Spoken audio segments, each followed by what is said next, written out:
আগামী 1 সেপ্টেম্বর 2024 থেকে আরব আমিরাতে শুরু হচ্ছে সাধারণ ক্ষমা। এর জন্য অবৈধ অভিবাসী এবং প্রবাসীরা সেই দেশে বৈধ হতে পারবেন। তার নিজ দেশে যেতে চাইলেও তিনি যেতে পারবেন। এর জন্য লাগবে না কোনো অতিরিক্ত জরিমানা। গত বুধবার এক সংবাদ সম্মেলনে এ ব্যাপারে বিস্তারিত তথ্য জানিয়েছেন আমিরাতের identity, citizenship, customs and security কর্তৃপক্ষ। সংস্থাটির কর্মকর্তারা বলেছেন, মেয়াদ শেষ হওয়া রেসিডেন্সি ভিসা থেকে শুরু করে পর্যটন সহ সব ভিসা এই সাধারণ ক্ষমার আওতায় থাকবে। অর্থাৎ সব অভিবাসী এই সুযোগ পাবেন।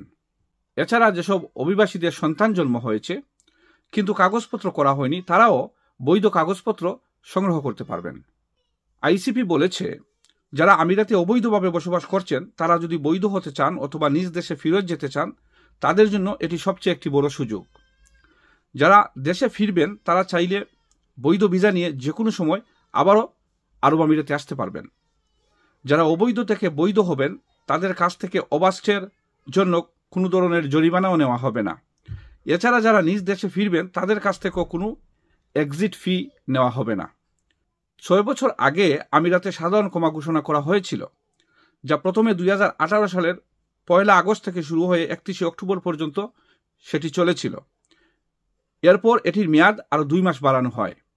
2007 সাল থেকে 2024 সালের মধ্যে এ নিয়ে চতুর্থবারের মতো প্রবাসীদের এমন সুযোগ দিচ্ছে আরব আমিরাত সরকার। ধন্যবাদ।